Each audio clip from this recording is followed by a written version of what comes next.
Chapter 4. Lil Frank and I have been pumping the bootleg every week for the last month, and it was starting to pick up business. But a monkey wrench was thrown in our plan with the cars parked all over the place, customers going in and out, loitering, and the noise that was disturbing the peace. They had neighbors complaining, and Miss Ann's landlord, who owns like 4 houses on the same block as where Miss Ann's lives, sent a threaten to evict notice to Miss Ann, and she's taking it real serious. So we're going to have to take our act somewhere else. Now Lil Frank's tripping because he can't get money over there any longer. But he'll be alright. That coke sells itself. I managed to save a G-stack off the spot, but that wasn't close enough to put my plan into play. My mom and dad shot me down. Well, not really shooting me down. I lied and said I was trying to get a car. My dad took me to this auto auction and bought me a 95 Cadillac Eldorado. I love the lax. We saw it, and my dad's mechanic said he thinks that it may need a little work, but overall it's drivable. So I got a car out the deal and still had my stack. I scooped Bull and Richie to front in my new ride for a while, but really to discuss with them on how to get some paper. Get your money up, you gotta get that dough. Y'all know what's up, y'all know how it go. Them hoes wanna fuck cause your jewelry glow. That's why I get my bucks and going to get some more. By the old youngin' of the local rap group, Ace of Spades.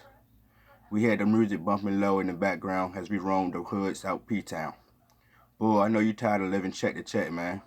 I got this plan, man. We can see a lot of dough, I said calmly to start the discussion. Man, I can't take the risk of getting into trouble. If I get locked up, my mom gonna be scrambling. Man, I would have been sold some drugs or got with Richie and his brothers breaking into cribs, but I can't risk it. Boy answered back. I feel that. Man, I know I can get some money doing the bootleg thing. I just need some dough to help me get started like I want to, I replied as Richie passed the blunt to me. Richie said, I would let you get with me and my brothers, but Donnie gonna trip. He don't like too many people to come on our B&Es. How much money you need? I passed the L to Bull. Man, I need to get a crib that got about 4 rooms, and I found a house out my neighborhood that the realtors want $900 a month for. So it's $900 for the first month and $900 for the deposit. That's $1,800. Plus probably $400 to $500 to get the lights on. Not to mention $500 to a stack to supply the spot with beer, liquor, champagne, and food. And another $2 to $3 grand to supply some extra accessories like hose for twerking, weed, e-pills, and coke to sell to customers who like an extra high. And some front money to gamble with. I only got $1 grand, and I need probably $5 grand. Richie screamed, damn, you try to run Trump Plaza. Man, ain't no niggas running no shit like that out here. We could get some major dough with this plan, I added. Man, that's that hot shit I was talking about earlier. I can't risk getting involved, but I like what you're trying to do. Dante, what I can do is loan you $1 grand, but that's going to be more like an investment. I want to do more, but I can't afford it. But I do got $1 grand for it now you can get. Bull answered. That's what it is. I appreciate that. Bull, you ain't got to do nothing to get your hands dirty. You can be my silent partner. You my nigga. If I can get to a point where I can drop my peoples a large substantial amount to hold them, I may be able to take risks with you. But until then, I gotta fall back. Bull added. What you say you're gonna do is cool. You'll get it back plus a whole lot more. Shit, man. Give me some time. I may get you that large amount to help your peoples, I said as I pulled into the interstate entrance to head back through the tunnel for Norfolk. Dante, let me get in on the same deal Bull getting. I got $1 grand I can lend you too. Just hit me off when you get things rolling. You know I ain't trying to sell liquor, drugs, and pussy. That's too hot for me. Plus you may have to get gangster. I ain't no punk, but I'm trying to stay on the down low. As Richie added his point of view. Nigga, you act like B&Es ain't no hot shit. I feel you though. Yeah, I know my plan may turn me cold, and I won't ask y'all to turn cold with me. But I'm hungry. I want this paper now and fast. And I'm ready to do whatever it takes. Y'all both can be my investors. Nobody got to know. Even Lil Frank ain't got to know. You hear me? Just give me some time and y'all will see the payoff. I answered back before turning up the old youngin' CD. Then added, someone rolled up another one. We gonna hit the strip at the oceanfront to fuck with some hoes. Chapter 5. Lil Frank had the Young Money CD blasting in the background as he broke down his work. I was sitting on the couch taking a blunt to the head, surfing the internet on my iPhone. Lil Frank started some conversation and asked, "How's your bootleg coming along?" I found the perfect spot out north of you. It's big. It got four bedrooms, 2 bathrooms, a big ass living room, and a den area. Plus the kitchen is huge with a bar area that I can set up. And the yard is big enough to have people park in it, as well as space along the street. Where is it at out the view? You know where the hole is at, off of Johnson. It's in the neighborhood right back there. I got the dough, but I need someone who can put it in his or her name for me. You know I ain't got no job, plus I can't do no dirt with my own name on the lease. I need someone that I can trust to not snitch when shit hit the fan. I got this plug I can let you holler at. He's got a good ass job. He subcontracts with this company installing countertops and kitchens and bathrooms. He spent a lot of paper with me, but I think if you make a promise to look out for him, he may jump on the deal. Lil Frank declared as he got up to wash his hands and took the blunt from me. You think he would hold his water if I need him to? Damn, man, I can't promise you that. You know this game is a risk. Either treat him real good or scare the shit out of him. I do both, but let me talk to him. He probably hit me when he get off of work. I'll let you know what he says. I got something else for you. I know you're still short on the dough you need to get things started, so I'm gonna front you an ounce. I want 800 for it. I'm gonna let you work my spot from 6 in the morning to 6 at night. I take over that for the graveyard shift. My man Duck Killer gonna work the door for you. Don't worry about paying him. He works for me. You just break down the O and give Duck Killer whatever he needs for the pluck. When you out, let me know, and I'll let you re-up from me for the same thing. Don't be selling no little ass dimes. We gotta keep traffic flowing, you hear me? When you make enough to get your plan in motion, let me know. I'll take my spot back over, and you can do your own thing. I hope you know what you're going to get into. Nigga, you got to be ready to bust that gun. My gun. I'm going to get it to you and Duck Killer. By any means, be on alert. There's some hating ass niggas out here, so stay on your P's and Q's. Plus, let Duck Killer work the door. He knows all my fiends. You don't know nobody. I don't want you selling to no undercovers. You just hold the dope and cash and be ready to flush the work if the cops come. So what do you think about that? Lil Frank inquired before cracking a 40 or still reserved. I can't say no to that. Shit, I need the dough, so I'm down. You want 800 an ounce? How much can I make off an ounce? You can break down the ounce to 200 dimes. That's how I do it. Matter of fact, I'm gonna break down your first ounce so you can have a clue on how to do it. You can start tomorrow morning. That's what's up. I can tell my people that I found this bullshit construction job or something, so they don't get curious about where I'm going every morning. You gonna give me the burner tomorrow when I come? Nigga, I got this 357 Magnum right here and a tray pound under the love seat cushion over there. They the house guns. I'll show you how to work them in the morning. You sure you ready for this? Yeah, I'm ready. I got plans. I mean, ready for the whole thing, your shit included. This is the life you choosing, and it's starting in the morning. Yeah, this is what I'm asking for. I'm ready to eat. Alright, nigga, you a gangster now. Once you start tomorrow, ain't no turning back. And ain't no punking out. If you're scared, say you're scared. Lil Frank, let's get this paper. I'm good. Trust me, I'm good. Chapter 6. I made the rest of the money I needed in 3 days, but chose to stay grinding for 2 whole weeks. I accumulated $8 grand in that time frame, thanks to Lil Frank. I can't deny that touching all this dough turned me out even more. I was fiending to get more to add to it, and that was going to come with the bootleg. Lil Frank introduced me to Jake, the worker dude, who eventually agreed and got the house for me. I gave him a stack for starters to do it for me, with promises to bless him with more once business pick up. I even got my street name in the process while I hustled at Lil Frank's trap house. Lil Frank thought going by Dante was not cool. Giving people my government was too easy for the cops. So since all I ever talked about was the bootleg, Lil Frank got people calling me Drinks. I didn't like it at first, but it got catchy as people started to know who I was, and that was what I needed, my own identity in the game. It was time to give Lil Frank his spot back. He decided to back off from the spot for a while to cool it off as well as himself. While he went out of town to North Carolina to holler at one of his baby mamas, I was stocking a new crib with liquor, beer, and champagne. I had Duck Killer still rolling with me to buy my alcohol. I had Hennessy, Seagram Gin, and all kinds of vodka, from Absolute to Ciroc. I had Parmesan, E&J, Bacardi Rum, Armadale, Scissor, anything you can name, I had bought it. I had Moet, and Dom Perignon for the ballers. My spot won't ready for the rosé yet, but it will be in due time. I had bought a big deep freezer to store my meats and other foods I could sell. I had bought some extra cooking equipment that I thought I needed, or thought I might need. Doug Keller spent about 2 weeks setting up the spot the way I wanted. The kitchen was well stocked and had the bar area ready with glasses. The refrigerator was full of all kinds of popular beers. Since I had that ready, all I had to do was make up drink prices and the food menu for the prices. So I looked at the receipts and did my math to make sure I would achieve the profit I was looking for. The blueprint of the house was going to go like this. When people entered, they'll be in the living room. I bought a nice living room set from the Salvation Army thrift store. I also bought a lot of plastic chairs from Roses and Dollar General for people to sit on. The living room was attached to the kitchen, so people could order their drinks and lounge in the living room, listening to the radio or watching a DVD. I had it then set up with PlayStation 3s for cats to play Madden 2K11 or live for gambling purposes only. I probably charged patrons $10 each game that they play.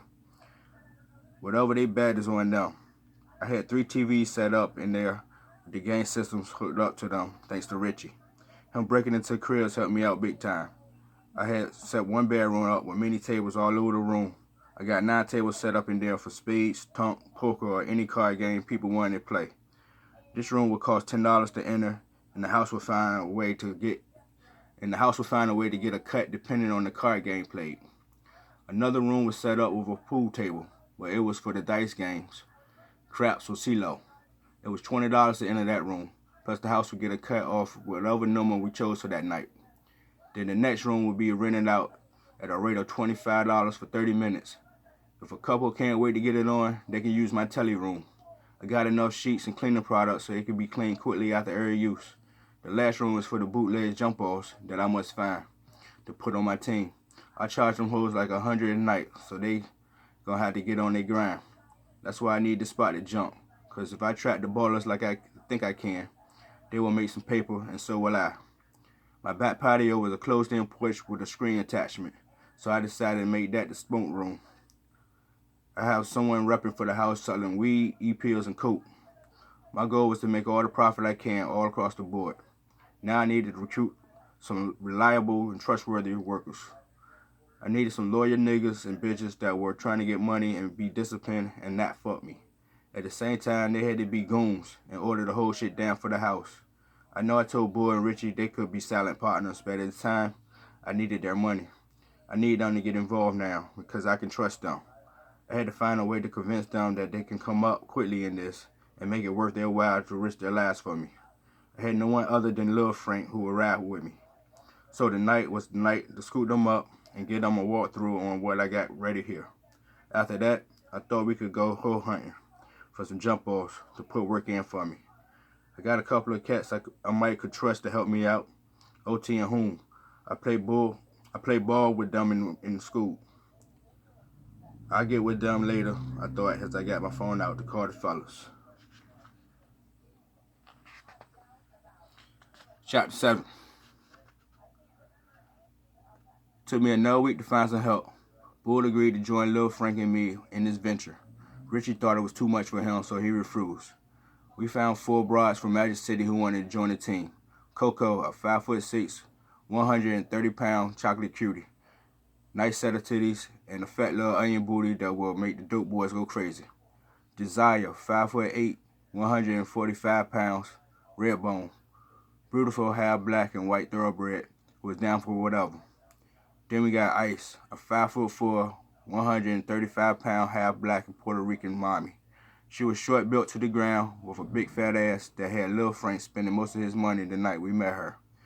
And last but not least, Red, another red bone, about 5'7", 140 pounds, perfect body frame who looked like Alicia Keys. They all came back to the crib with us that night to get jumped off, and that's when we talked them into coming through to work their magic to make them some paper and us some too in the process. I had this broad named Diane who was going to come through to do all the cooking. I know her from my neighborhood. She sold dinners from her home, so I gave her a nice deal she couldn't refuse.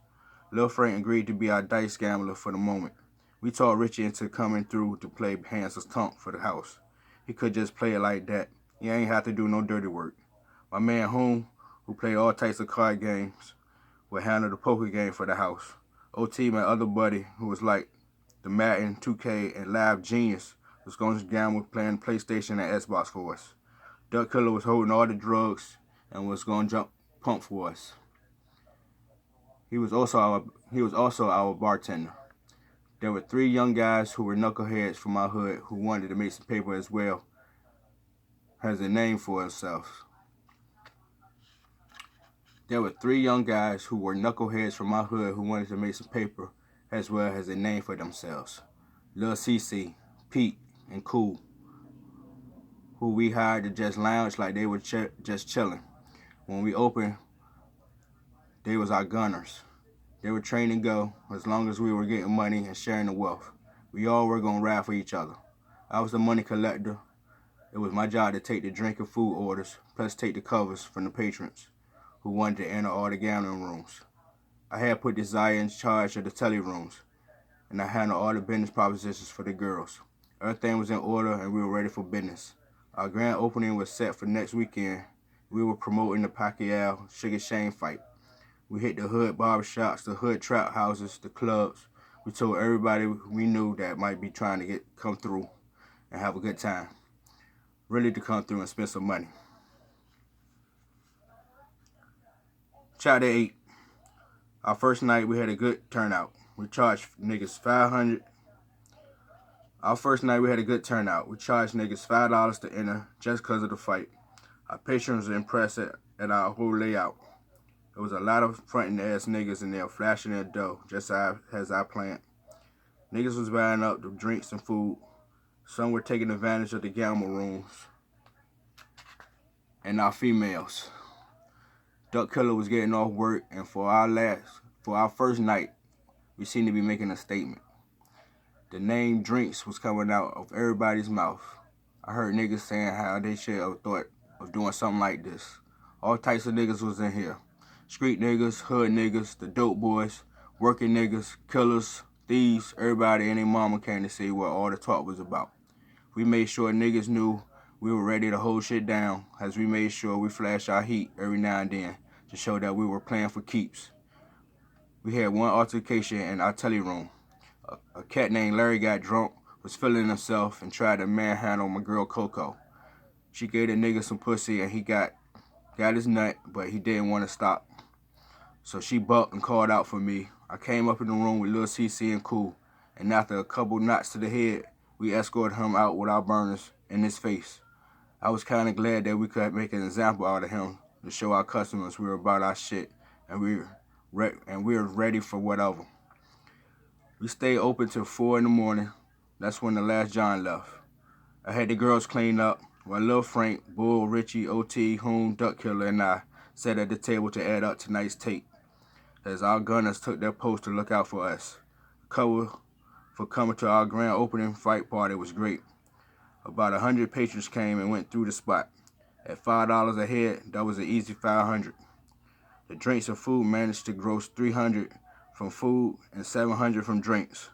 About 40 cats were in and out of the card game and dice rooms. 15 patrons paid the $10 cover fee. 15 patrons paid the $10 cover fee to enter the card room, and 25 came through the dice room, paying $20 a head to enter, giving us a total of $650 just off the cover. Lil Frank and I put 2 stacks together so Lil Frank could shoot CeeLo for the house, and he managed to flip those 2 to 6 stacks to CeeLo and made another 2 stacks at craps. Richie didn't do so well tough. He lost the $500 I gave him. That was okay for now because the house was collecting $10 off of every talk out, so we made the dough Richie lost back. But we don't need to take losses. Home made a couple of grand off the grand we gave him to gamble on poker, and OT only made a couple hundred off playing Madden. No one really showed any interest in it, but that's cool. They were down the line. And all 4 of my jump-offs paid the $100 I charged them and gave me $200 more from cats renting the telly room. After hearing and seeing them counting their tape, I knew I would have to up their fee, cause they made a killing. I may need to pimp in order to get all that paper for them hoes. And Duck Killer, last but not least, sold 20 grams of coke, 10 eighths of piff, 10 dozen of piff, and 30 transformer E-pills, equaling $2,300 for hustling to work. Our grand total for the night was $13,700. What I tell y'all, for one night we made over 13 grand. We are open again tomorrow night. I knew I could show y'all better than I could tell y'all, I declared as I started to rubber band the stats. Nigga, you know I knew what you could do after I heard your plan, but this is just the beginning, Lil Frank said as he finished rolling his Garcia Vega. We got plenty of liquor and food left. We don't need to re-up, so we can go put this paper up and add it to tomorrow's night. We got plenty of liquor and food left. We don't need to re-up, so we gonna put this paper up and add it to tomorrow's night. Duck Killer, give me the work you got left, and I'll fix up some more packs for tomorrow, I ordered as I fixed another cranberry vodka drink. Y'all about to be out. I got something to do in the morning. Y'all cool? Richie said as he got up from the table to rumble in his pockets for his keys. Yeah, Rich, we good. Hit me tomorrow and come back through for tomorrow night. I need you here again, I added as I got up to dap him. Lil CC, walk Rich out to his car for me. Rich, be careful. Text me or call me and let me know you got home safe. All right, fellas. 1. Richie was sounding drunk and high and tired. Y'all staying over tonight? When Lil CC gets back in, make sure he locks the door and checks the windows. We gonna all discuss some more business when we get up tomorrow. Y'all go ahead and do you. I'm going up to holler at Desire. It's time for us to get closer. She needs her promotion, and I need some head in the process. So I'm out, fellas. I'm going upstairs. Y'all gonna stay on point. Don't sleep too heavy.